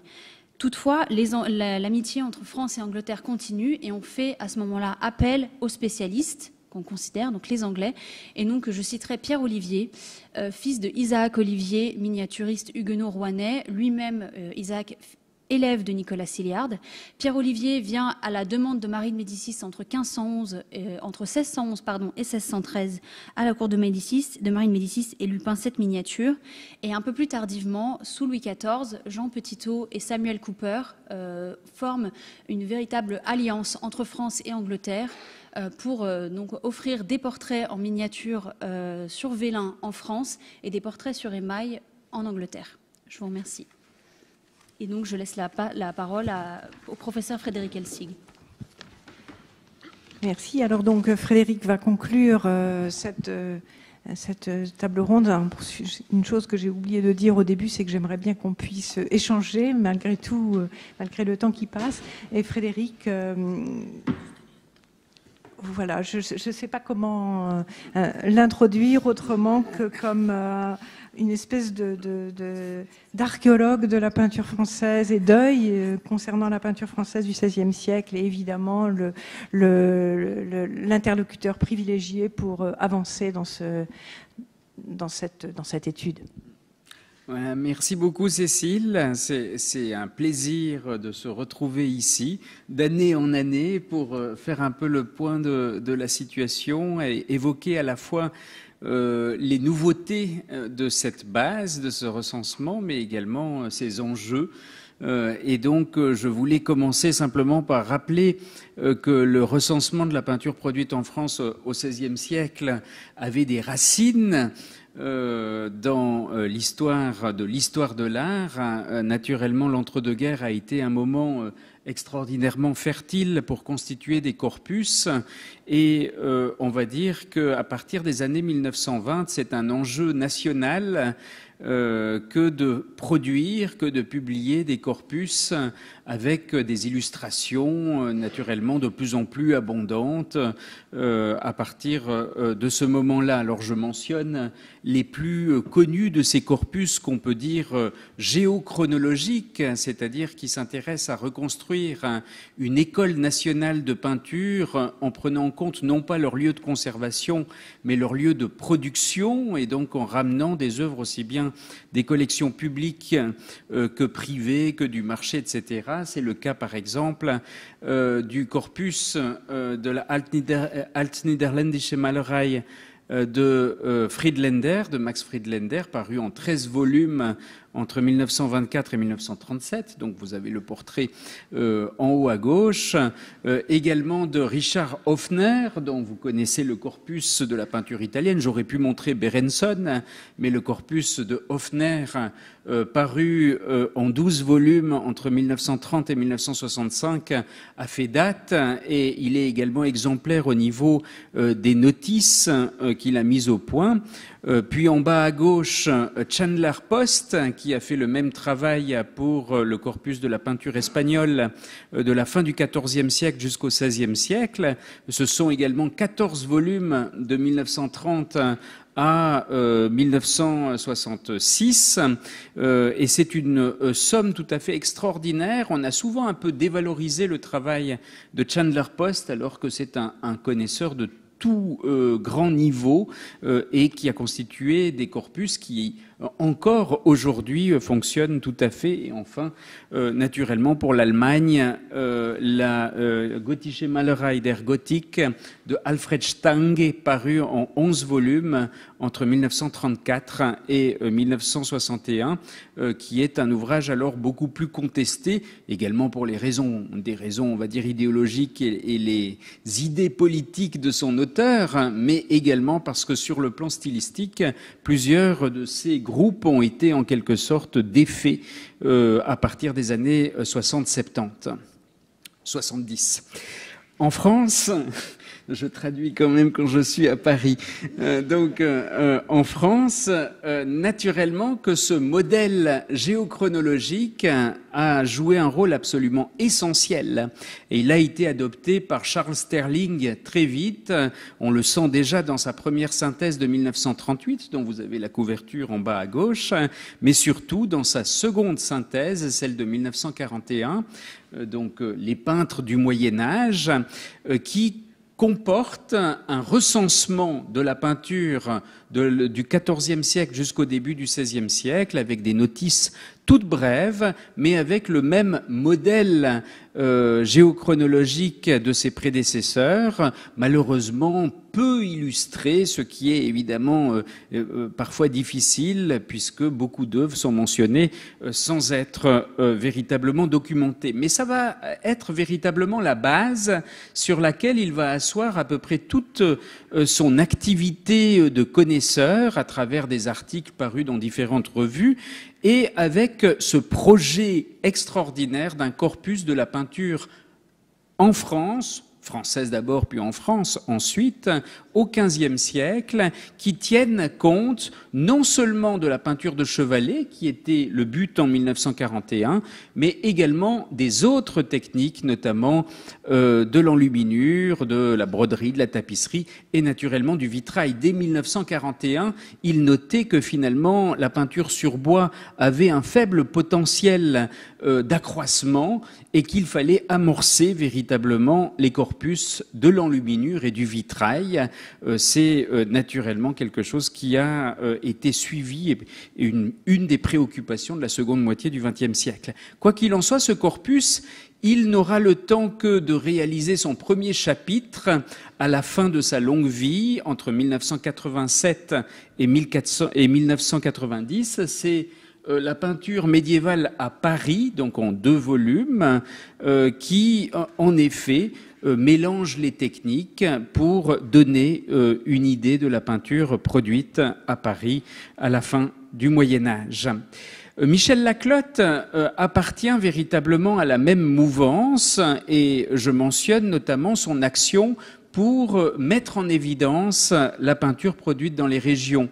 Notamment son ouvrage rédigé avec Dominique Thiebaud, L'école d'Avignon, a été un moment fort en 1983 avec là aussi un répertoire géochronologique fondé sur la Provence au XIVe jusqu'au début du XVIe siècle qui constitue toujours un outil de référence qui encore aujourd'hui est consulté avec profit.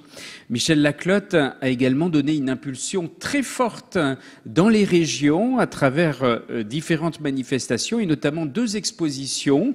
L'une à Marseille en 1987 sur la peinture en Provence au XVIe siècle, l'autre à Dijon en 1990 sur la peinture en Bourgogne au XVIe siècle. Et ces 2 expositions sont accompagnées de catalogues qui possèdent un répertoire à la fin qui n'est pas totalement un répertoire géochronologique, c'est-à-dire basé sur le lieu de la conservation, mais un répertoire territorial, c'est-à-dire lié au modèle de l'inventaire des monuments historiques, avec les œuvres qui sont conservées sur le territoire de la Provence et de la Bourgogne, et donc qui fonctionnent un peu différemment. Le recensement, naturellement, tient compte de ces 3 dernières décennies dans lesquelles l'outil numérique a joué un rôle absolument essentiel et prend comme modèle, naturellement, les grands corpus géochronologiques avec cette idée transtechnique dont a parlé Cécile, d'étudier la peinture à travers les différentes techniques, les différents supports qu'implique le métier de peintre et par conséquent donner une image beaucoup plus globale. Alors évidemment, l'enluminure joue un rôle essentiel pour le XVe siècle, le vitrail joue le rôle moteur pour ce qui est du XVIe siècle. Et vous voyez que la base met également en évidence le fait qu'il s'agit non seulement d'un nouveau regard sur la peinture, mais également une action collaborative en cours. Et donc, Cécile a rappelé le dialogue que nous instaurons depuis pratiquement le début par rapport au programme Genevois Peindre en France à la Renaissance, qui consiste à reconstruire la dynamique de la peinture produite en France au XVe et XVIe siècle en tenant compte précisément de toutes les techniques impliquées par le métier du peintre. On l'a commencé en 2010 et elle se manifeste à travers 3 séries éditoriales. La première qui est composée d'ouvrages collectifs consacrés à la géographie artistique et aux principaux foyers artistiques de la France.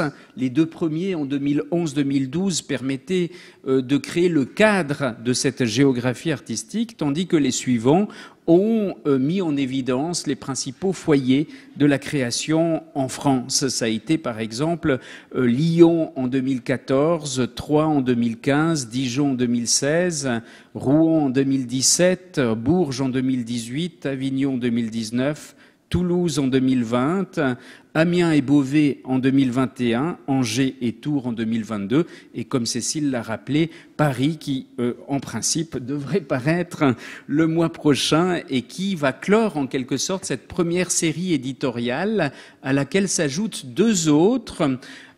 L'une située non plus sur le niveau du style collectif, mais plutôt sur le niveau du style individuel, qui est constitué par des monographies d'artistes que l'on reconstitue avec l'outil du connoisseurship, notamment dans cette série le Guérard, le Loni et les Changenay, mais également toute une série de thèses de doctorat qui sont parues et qui vont paraître. C'était le cas du maître du roman de la Rose de Vienne pour le XVe siècle, de Mireia Castagno, mais également du Simon de Chalon de Camille Lara, et ce sera le cas également prochainement, le mois prochain, du Georges Trubert de Constantin Favre, et l'année prochaine des Le Prince par Raphaël Villa. Et nous, donc la série va continuer.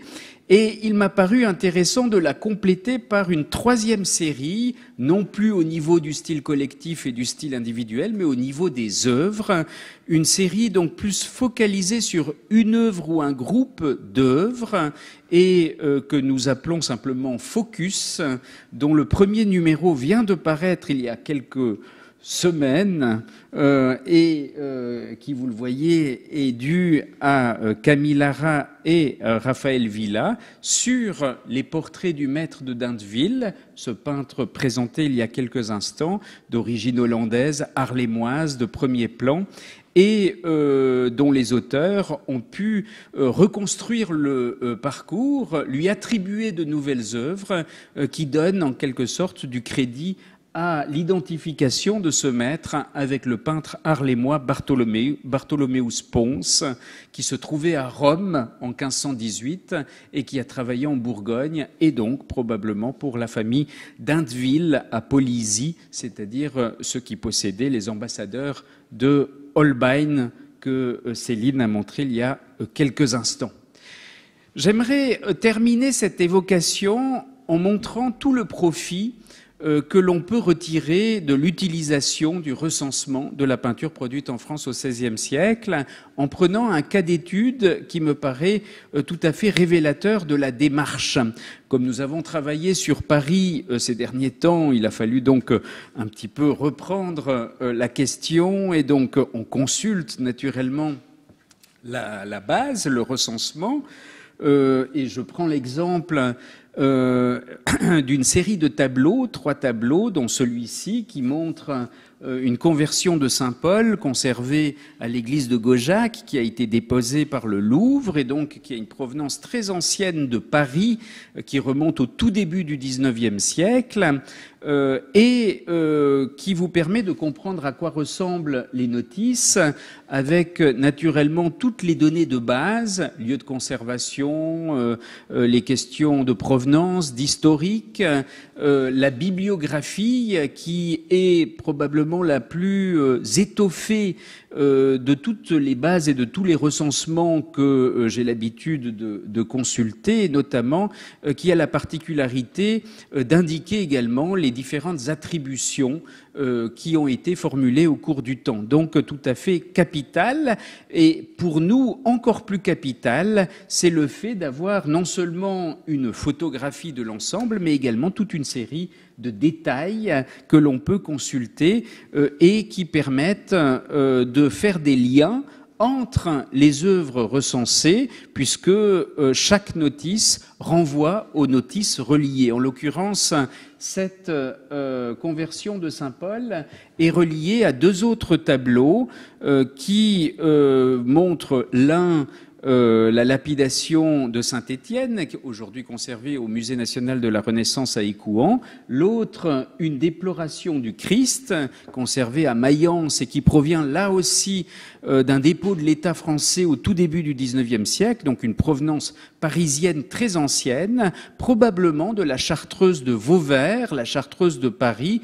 car vous voyez que chacun de ces 3 tableaux possède dans un angle le portrait d'un commanditaire qui est un petit chartreux, toujours présenté dans la même attitude, avec la main sur la poitrine, l'autre main en raccourci, et puis un petit phylactère qui indique « Ô bonté », c'est-à-dire la devise de Saint-Bruno et des Chartreux. Donc une sorte de portrait de commanditaire en Saint-Bruno. Et il est intéressant d'insister sur ce détail car il renvoie directement à un motif qui n'est autre que la marque personnelle de l'un des chartreux les plus éminents de la chartreuse de Vauvert dans les années 1540, le Hollandais Godefroy Tilman, dont la marque personnelle date de 1547. Vous la voyez très floue au centre de l'écran. Or, la composition, les types morphologiques, la manière de composer le paysage n'est pas sans rappeler l'art de Jean Cousin père, et on peut faire le rapprochement notamment avec la gravure que vous voyez tout à droite de la Conversion de Saint-Paul, qui a servi directement pour le tableau que je vous ai montré il y a quelques instants, et dont l'invention vient également de Cousin.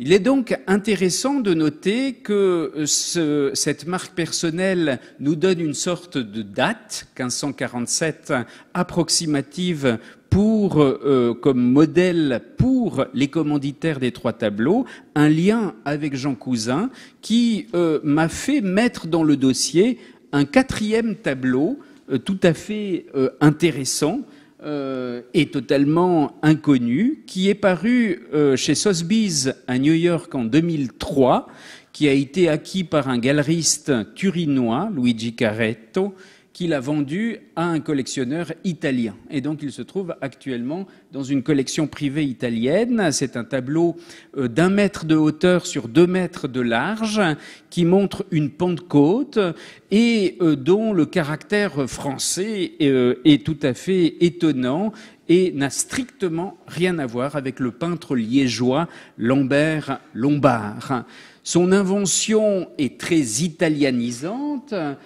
Donc vous voyez que c'est une Pentecôte qui ne se réfère pas à des schémas comme celui du triptyque que vous voyez en haut à gauche, qui a été réalisé autour de 1530 à Paris par 2 enlumineurs qui ont collaboré, le maître de François de Rohan et Étienne Collot. C'est le mode habituel de composer une Pentecôte, mais plutôt en se référant à Jacopo Caraglio, l'auteur de la gravure qui se trouve dans la partie supérieure et qui est interprétée d'une manière extrêmement libre en reprenant quelques motifs comme par exemple l'apôtre qui se trouve à gauche et qui dérive directement d'un détail de Caraglio, gravure très connue à Paris puisqu'elle a été utilisée d'une manière beaucoup plus littérale par le sculpteur du jubé de l'église de Sainte-Geneviève dans les années 1540, aujourd'hui conservée au musée du Louvre.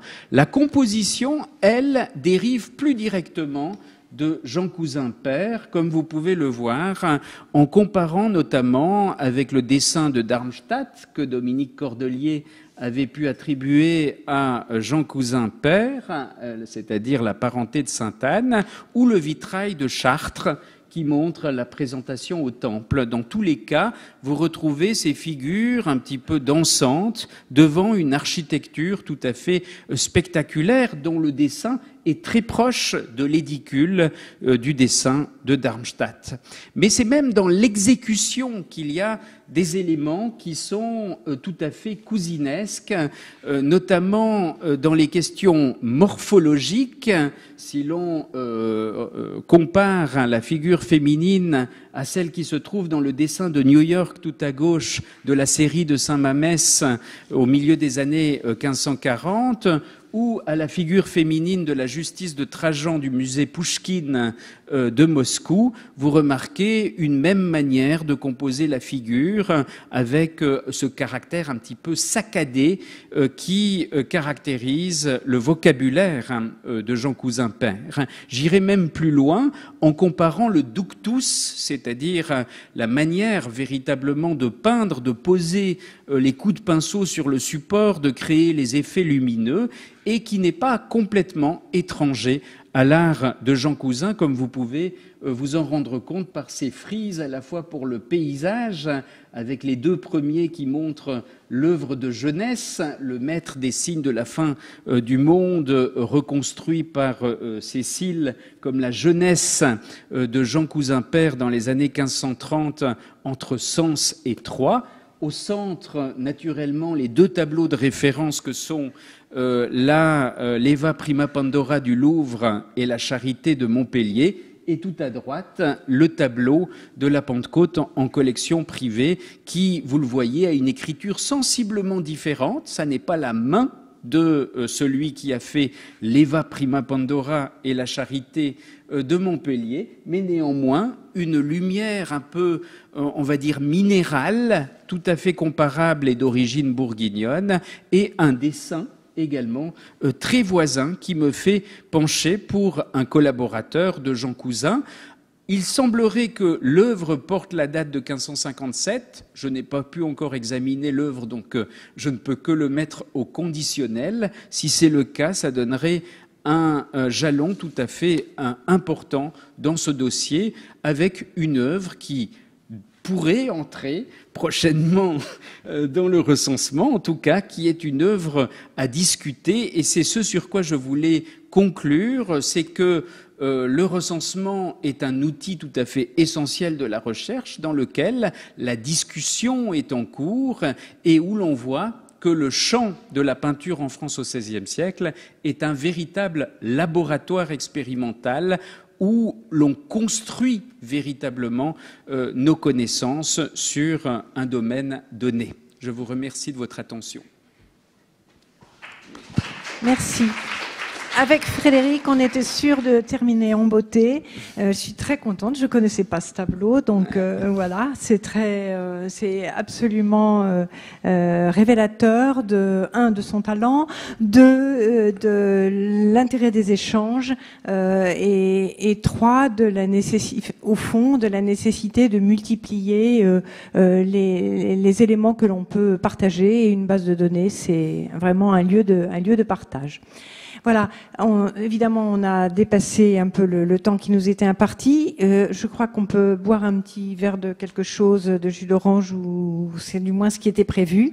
Et ce sera peut-être l'occasion de discuter entre nous. Maintenant, s'il y a des questions, des interventions que vous voulez faire comme ça, évidemment, on sera ravis d'avoir vos réactions et vos commentaires. C'est vraiment, ça nous ferait naturellement très plaisir. Mais c'est trop tard. Il n'y a pas de réaction. Ah si, et bien alors voilà. Merci beaucoup pour vos différents exposés, très riches. Je me posais la question, parce que votre méthode, vous l'avez évoqué, hein, le recensement, c'est par département. Et du coup, quelle est l'implication possible ou pas, d'ailleurs, des CAOA et des chercheurs de l'inventaire dans votre démarche de recensement? Alors effectivement, c'est une excellente question parce que c'est à la fois, il est évident que nous travaillons tous en commun, enfin ensemble, et que j'essaye de solliciter, j'essaye au maximum de rentrer en contact avec les différentes personnes. C'est souvent très difficile de les identifier, de trouver leurs coordonnées. Les CAOA étant les personnes les plus accessibles, celles avec lesquelles j'ai eu le plus de facilité à travailler. Et comme je l'ai dit, je travaille un peu seule, enfin on ne forme pas vraiment une équipe, sauf là quelques-uns, mais organiser des relations, des rencontres, c'est ce qu'il y a de plus compliqué. Ça demande un temps fou, ça demanderait en fait un secrétariat que je n'ai pas. Et voilà, je fréquente les DRAC, je fréquente les documentations du service de l'inventaire. Je travaille très peu avec les gens de l'inventaire qui sont en général moins intéressés que d'autres parce qu'ils travaillent sur des cantons, des sous-cantons, etc. Et là, ils font tout dans le canton, je veux dire, et ils s'intéressent au ciboire. Et la peinture, c'est un élément parmi d'autres. Le problème de tous ces interlocuteurs, c'est qu'ils connaissent très très bien le territoire. mais et ils sont très très généreux, très prêts à partager, mais au fond, on a beaucoup de mal à les joindre en réalité. Et peut-être j'ai pas la méthode. J'ai pas voulu envoyer une lettre circulaire à toute la France en disant coucou, la peinture française du XVIe siècle, ça nous intéresse, parce qu'il faut suivre derrière, il faut se déplacer, il faut aller voir. On le fait un peu avec les moyens du bord.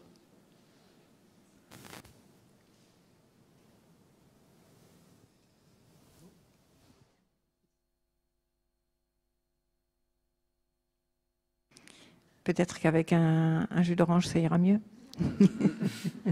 En tout cas, merci de votre présence parce que ça nous met du baume au cœur. Et si vous voulez nous signaler des œuvres, vraiment, on est preneurs parce qu'il y en a toujours à découvrir. Voilà, merci.